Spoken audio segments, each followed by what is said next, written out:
오늘 우리에게 주신 하나님의 말씀은 역대기하 29장 1절부터 11절까지 말씀입니다. 역대하 29장 1절부터 11절까지 말씀.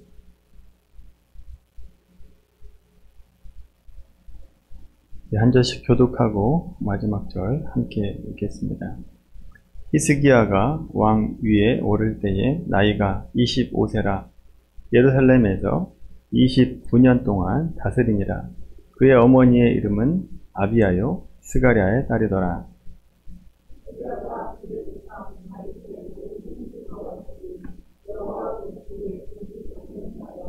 첫째 해 첫째 달에 여호와의 전 문들을 열고 수리하고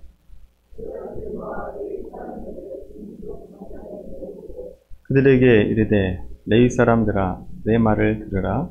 이제 너희는 성결하게 하고 또 너희 조상들의 하나님 여호와의 전을 성결하게 하여 그 더러운 것을 성소에서 없애라.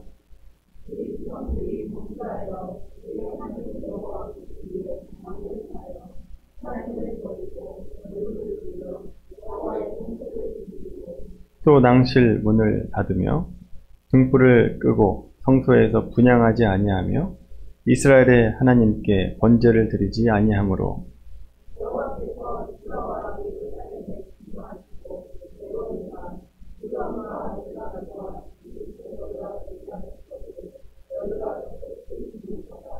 이로 말미암아 우리의 조상들이 칼에 엎드러지며 우리의 자녀와 아내들이 사로잡혔느니라.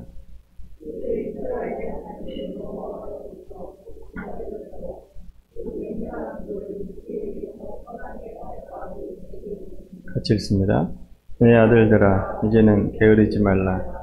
여호와께서 이미 너희를 택하사 그 앞에 서서 수종들어 그를 섬기며 분향하게 하셨느니라. 아멘. 우리가 지난 시간에 히스기야 왕에 대해서 우리가 함께 살펴보면서 그가 하나님 앞에 정직하게 행했고 또 종교개혁을 이뤄냈고 또 하나님을 의지하는 자였으며 또 하나님의 말씀을 지켰던 왕이었다라고 하는 것을 우리가 함께 살펴봤습니다. 그래서 히스기야가 받은 복이 형통의 복을 받았다라고 말씀을 드렸고 또 형통이라고 하는 것이 무엇인가에 대해서 우리가 함께 지난 시간에 살펴보았습니다. 오늘은 좀 관점을 달리해서 히스기야 개혁의 아쉬운 점은 어떤 것인가에 대해서 우리가 함께 살펴보도록 하겠습니다. 먼저 히스기야 시대의 대외적인 상황에 대해서 말씀을 드리면 히스기야가 왕으로 있은 지 6년째 되던 때 북이스라엘을 멸망시켰던 아수르라고 한 나라가 당시 사르곤 2세가 다스리고 있었는데 북이스라엘을 완전히 멸망을 시키고 북이스라엘이 역사에서 이제 사라지게 됩니다. 그 이후에 아수르는 지속적으로 남유다를 계속해서 공격을 하면서 괴롭히고 있었습니다. 그런 때에 히스기야가 왕으로 있었고 대내적인 상황은 아버지였던 아하스 왕이 온갖 악한 일을 행하면서 경제적으로 피폐해진 것은 물론이고 우상 숭배가 전국적으로 퍼져 있어서 종교적으로도 아주 암울한 그런 나라를 히스기야가 물려받습니다. 그래서 히스기야는 왕이 되고 나서 먼저 단호한 종교개혁을 시작을 하게 되죠. 제사장과 레위인들을 바로 세워서 온전한 예배가 드려질 수 있도록 예배를 회복하고 또 각종 우상들을 파괴했고 또 모세로부터 섬겼던 녹뱀을 부수면서 각종 우상들을 다 없애는 종교개혁을 실시합니다. 여기서 우리가 좀 더 자세히 살펴볼 것이 있는데 히스기야 왕이 어떤 마음으로 종교개혁을 했는가, 왜 종교개혁을 했는가 라고 하는 것을 우리가 살펴볼 필요가 있습니다. 그것이 이제 본문 29장 6절부터 10절까지에 이제 나오게 되는데 6절부터 10절까지 한번 같이 읽어보도록 하겠습니다. 우리 조상들이 범죄하여 우리 하나님 여호와 보시기에 악을 행하여 하나님을 버리고 얼굴을 돌려 여호와의 성소를 등지고 또 낭실문을 닫으며 등불을 끄고 성소에서 분향하지 아니하며 이스라엘의 하나님 여호와께 번제를 드리지 아니하므로 여호와께서 유다와 예루살렘에 진노하시고 내버리사 두려움과 놀람과 비웃음거리가 되게 하신 것을 너희가 똑똑히 보는 바라.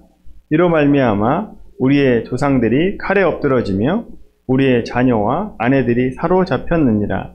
이제 이스라엘의 하나님 여호와와 더불어 언약을 세워 그 맹렬한 노를 우리에게서 떠나게 할 마음이 내게 있노니. 아멘. 여기 보면 특히 10절 말씀을 보세요. 히스기야가 종교개혁을 할 이유가 나오게 됩니다. 왜 종교개혁을 하고 있느냐?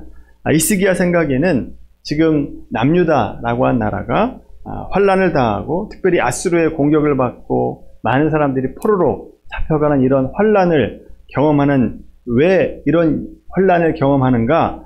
하나님을 배반했기 때문이다 라고 하는 겁니다. 그래서 맹렬한 노를 우리에게서 떠나게 할 마음으로 지금 종교개혁을 하고 있다라고 하는 거죠.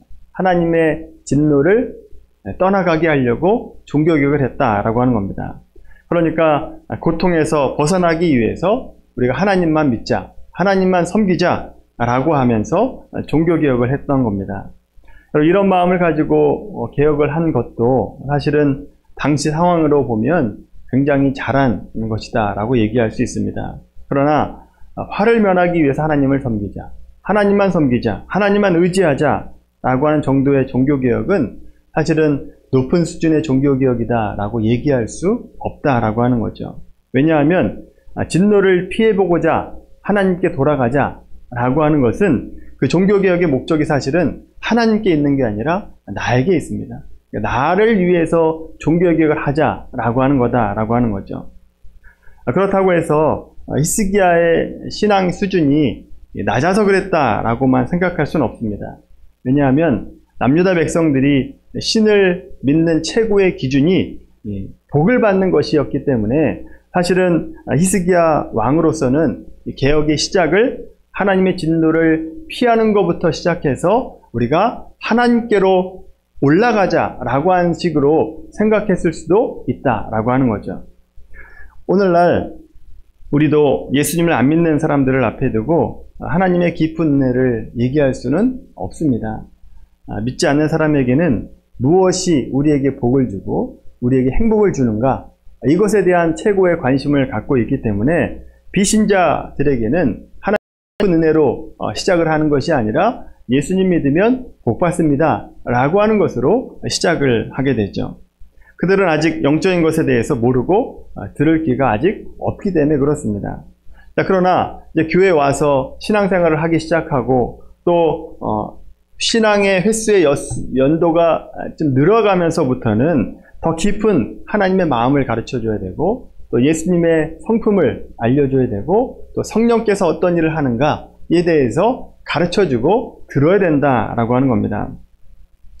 자, 마찬가지로 복 받는 것이 보통 사람들의 기본적인 욕구였던 까닭에 히스기야도 예루살렘 성전에서 예배가 회복이 되면 우리에게 내려진 진노가 없어지게 될 것이고 복 받을 것이다 라고 하는 것을 통해서 개혁을 시작을 하게 됐다라고 하는 거죠. 따라서 히스기야의 종교개혁을 수준 낮은 종교개혁이었다라고 무조건적으로 비판할 수는 없다라고 하는 겁니다. 자, 그런데 안타깝게도 히스기야의 종교개혁은 진노를 피하기 위한 개혁에서 조금 더 높은 차원으로 올라가지를 못했다라고 하는 점입니다. 좀 더 깊은 데로 들어가야 되는데 그것이 없습니다. 좀 더 깊은 데다라고 하는 것은 바로 우리의 마음을 바꾸고 영적인 것을 바꾸는데 그런 종교개혁을 해야 되는데, 즉 죄의 문제를 다뤘어야 되는데 죄의 문제를 다뤘다라고 하는 개혁은 그 이후에도 보이지 않았다라고 하는 겁니다. 히스기야 개혁에 대해서 보시면 죄에 대해서 우리가 회개하자 이러한 말씀이 나오지 않습니다. 회개하고 나서 하나님께서 우리에게 원하시는 것이 어떤 모습인가, 하나님께서 우리와 언약을 맺고 나서 우리가 어떤 백성이 되기를 원하시는가, 이것에 대한 구체적인 언급이 나오지 않는다라고 하는 겁니다. 따라서 히스기야 왕의 개혁은 물론 훌륭한 개혁이었지만 개혁의 목표가 수준 낮은 목표였기 때문에 완전한 개혁이다라고 얘기할 수는 없다라고 하는 겁니다. 이것이 히스기야 개혁의 약점이고 그림자입니다. 자, 그럼 이런 이유에서인지 몰라도 히스기야 시대에 활동했던 선지자가 두 명이 있습니다. 한 명은 이사야 선지자고 한 명은 미가 선지자입니다. 참고로 말씀드리면 이사야 선지자는 왕족이었기 때문에 왕족들에게 복음을 전파했던 선지자고, 미가 선지자는 일반 백성들에게 말씀을 선포했던 선지자입니다. 자, 이 두 선지자의 성경을 보시면 히스기야 개혁에 대해서 적극적으로 찬양하거나 동조하지 않고 있다라고 하는 겁니다. 비교적 냉담하게 다룹니다. 특별히 이사야 선지자의 말을 들어보면 히스기야 개혁에 대해서 아주 완전히 비판하고 있지는 않지만 유다 백성들의 실상을 말하면서 히스기야 개혁을 간접적으로 비판하고 있음을 우리가 보게 됩니다. 이사야 1장 말씀을 한번 찾아볼까요? 이사야 1장 말씀.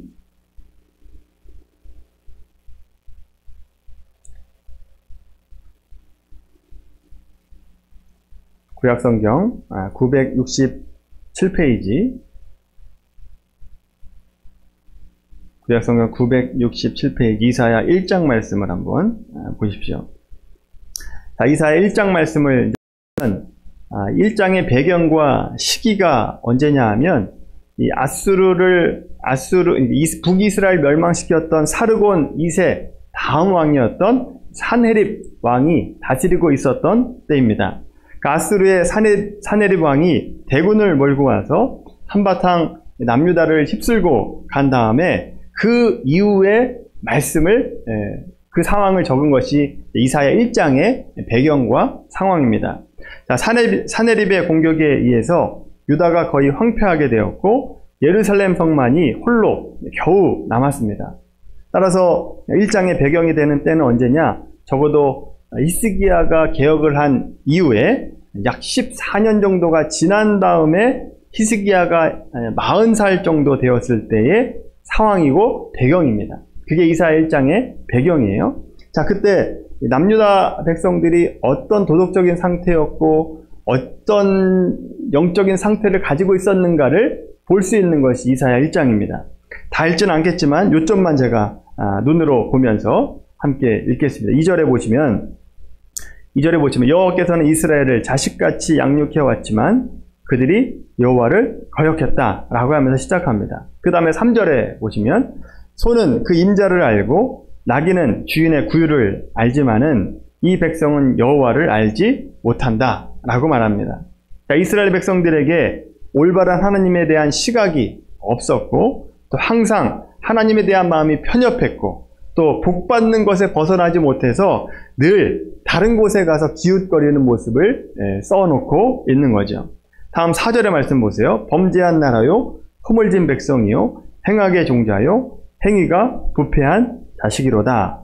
유다 백성들의 범죄했다라고 하는 것을 지적하는 말씀이고 4절 후반부에 보시면 거룩하신 일을 만으로 여겨 멀리하고 물러갔다라고 말씀합니다. 그러니까 하나님을 하나님으로 영원롭게 하지도 않았고 단지 하나님을 자기 행복을 위해서 존재하는 신처럼 생각하면서 하나님을 이용하려고 했던 사람이 남유다 백성들이었다라고 하는 거죠. 자, 이러한 이스라엘 백성들을 바로잡으시려고 하나님이 어떻게 하셨는가? 때때로 하나님께서 징계하셨기 때문에 남유다 백성들에게는 매를 만든 흔적이 그 몸에 있었다라고 하는 거죠. 자, 그런데 5절에 보시면 너희가 어찌하여 매를 더 맞으려고 폐역을 거듭하느냐? 온 머리는 병들고 온 마음은 피곤하였으며. 자, 그래서 그 상태가 어떤지를 6절에 말하죠. 발바닥에서 머리까지 성한 것이 없고 상한 것과 터진 것과 혀로 맞은 흔적뿐이거늘 그것을 짜며 싸매며 기름으로 부드럽게 함을 받지 못하였도다. 자, 상처가 머리부터 발끝까지 있는데 그것을 치료되지 않고 여전히 방치되고 있다라고 하는 것을 말씀합니다. 그 다음에 7절에 보세요.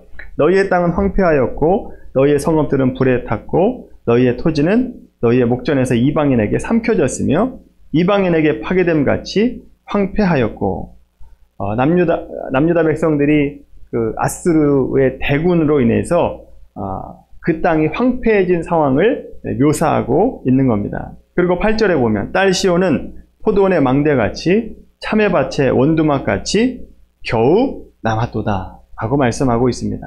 그 다음에 9절에 보시면 만군의 여호와께서 우리를 위하여 생존자를 조금 남겨두지 아니하셨다면 우리가 소돔 같고 고모라 같았으리로다. 즉 소돔과 고모라처럼 완전히 멸망했을 것이다 라고 한 얘기입니다. 그리고 남유다 백성들을 지금 뭐라고 부르는가 하면 10절에서 소돔의 관원들아 고모라의 백성들아 라고 부르고 있습니다. 여러분 소돔과 고모라는 하나님께 돌이킬 수 없는 죄를 범해서 그 땅에서 완전히 멸망했던, 불이 유황이 떨어지고 그 모든 지역이 불타서 없어졌던 도시들인데 지금 남유다 백성들을 향해서 소돔의 백성들아 고모라의 백성들아 라고 부르고 있다라고 하는 거죠. 여러분 이렇게 개인 한 명 한 명이 이렇게 악하고 악했는데 그 사회라고 온전하겠습니까? 온전했던 사람도 악한 군중 속에 들어가면 악한 일을 담대하게 하게 되어 있는데 악한 사람들이 모이니까 더 악한 사회가 돼버리고 말죠. 그래서 이사야 1장 17절 이후의 말씀 보시면 남유다의 사회 문제를 지적하는 내용이 나옵니다. 그 사회에 부조리가 성행했고 공의가 없고 하나님의 사람들에게 자비가 없었다라고 하는 것을 말씀하죠. 그러니까 악한 자, 강한 자들이 약한 자를 학대하는 그런 사회였다라고 하는 것을 말씀합니다. 21절 말씀만 보시면 신실하던 성읍이 어찌하여 창기가 되었는고 정의가 거기에 충만하였고 공의가 그 가운데 거였으니 이제는 살인자들 뿐이로다.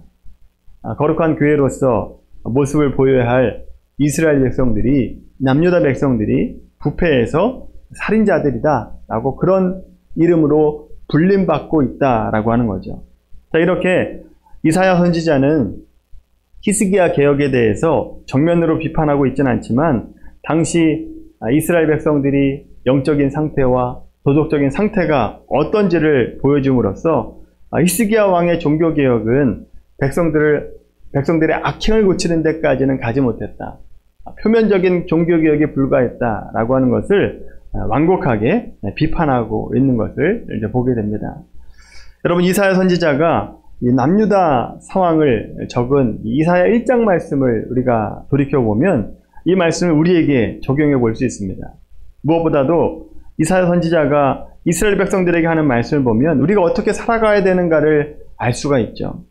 우리가 예수님 믿은 지 10년, 20년이 지났으면 이제는 예수님 믿으면 복 받는다 라고 하는 것에서 벗어나서 하나님께서 내게 원하신 것이 무엇인가, 내가 어떤 사람으로 변화되기를 원하시는가, 내가 하나님의 기쁨이 되기 위해서 무엇을 해야 되는가에 대해서 생각을 해야 됩니다.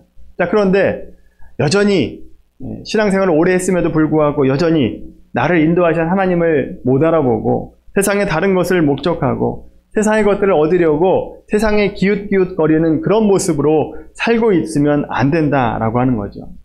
우리가 이전에 죄로 인해서 매맞고 상처가 있는데 아직 그것이 아물지도 않았는데도 불구하고 또 하나님께 징계받을 짓을 해서 맞을 짓을 하면 안 되지 않겠습니까? 하나님의 자녀인 우리가 소돔의 관원들이고 고모라의 백성들아 라고 부름을 받는다면 그게 얼마나 치욕스러운 얘기입니까? 여러분 우리의 신앙의 연수가 길어질수록 하나님에 대한 생각의 폭이 넓어지고 깊어져야 됩니다. 내 삶 속에 예수님의 섬김과 희생이 나타나야 되고 내 삶 가운데 성령의 열매들과 은사들이 나타나야 된다라고 하는 거죠. 그렇지 않으면 우리는 이사야 선지자가 말하는 이 남유다 백성들과 똑같은 상태에 있는 자들이다라고 하는 거죠. 자, 그렇다면 우리가 소돔과 고모라 같은 백성이다라고 한 말을 듣지 않으려면 어떻게 해야 되는가? 하나님의 자녀들이 하나님의 자녀다라고 부름을 받으려면 어떻게 해야 되는가? 이사야 선지자가 말하는 진정한 개혁이 무엇인가에 대해서 알아보면 우리가 어떤 것인가, 어떤 모습인가를 알 수 있죠. 이사야 1장 10절 말씀을 다시 한번 보세요. 이사야 1장 10절 말씀 보시면 종교개혁의 핵심이 무엇인가를 말씀해주고 있는데 그것이 무엇인가? 여호와의 말씀을 들을지어다 입니다. 여호와의 말씀을 들을지어다. 이것이 개혁의 핵심입니다. 개혁의 핵심. 왜 종교개혁을 해야 되느냐? 내가 받는 고난에서 벗어나려고 종교개혁을 하는 것이 아니라 하나님께로 돌아가는 것이 종교개혁의 핵심이었다라고 하는 거죠. 여러분, 우리가 하나님 말씀으로 돌아가고 하나님 앞에 서면 어떤 일이 일어나는가 하면 우리는 우리의 죄를 보게 됩니다. 나의 죄성을 보게 되죠. 그래서 말씀으로 돌아가면 나의 죄를 보게 되고, 그래서 어떤 것으로 나타나느냐? 회개운동으로 나타나게 되어 있다라고 하는 거죠. 말씀을 자신에게 비춰보고 자신의 죄를 깨닫고 진정으로 회개하고 다시는 그 죄를 범하지 않는 것이 진정한 개혁이다라고 하는 거죠. 그렇지 않으면 아무리 개혁을 한다 한들 성공할 수 없습니다. 죄에 대한 온전한 회개가 없으면 일시적으로 끝날 수밖에 없다라고 하는 거죠. 여러분, 그래서 결과적으로 히스기야의 개혁은 성공하지를 못했습니다. 이스라엘 백성들의 삶을 변화시키지 못합니다. 또 당대로 끝나게 되죠. 히스기야 당대로 끝나게 되는 개혁이 됩니다. 히스기야의 아들이 므낫세 왕인데, 이 므낫세 왕은 역사상, 남유다 역사상 최고의 악한 왕이 됩니다. 1등이 된다라고 하는 거죠. 악한 왕으로. 이런 사실을 생각할 때 히스기야의 개혁이 아쉬운 점이 너무나 많았다라고 하는 것을 우리가 보게 됩니다.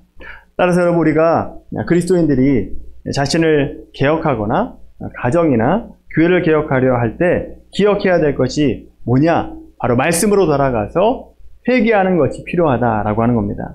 여러분, 개인적인 신앙 속에 하나님의 은혜를 경험하기를 원합니까? 그러면 여러분, 죄의 문제를 해결하십시오.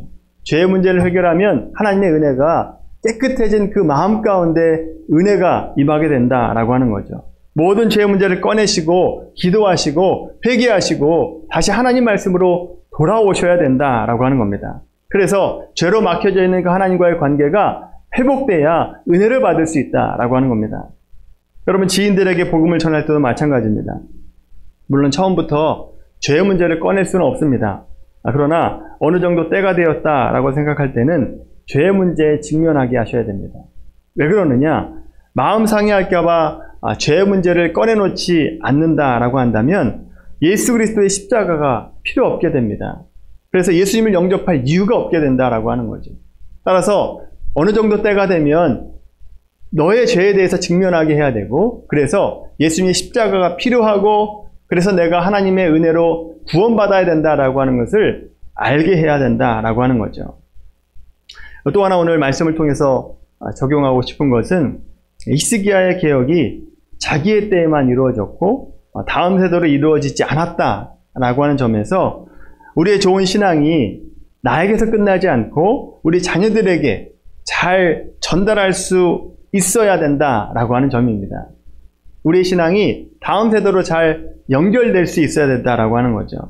아무리 좋은 계획이라 할지라도 당대에 끝나면 좋은 열매를 맺을 수 없습니다. 그 좋은 것들이 그 다음 세대로 연결돼야 훨씬 더 크고 아름다운 열매를 맺을 수 있게 되는 거죠.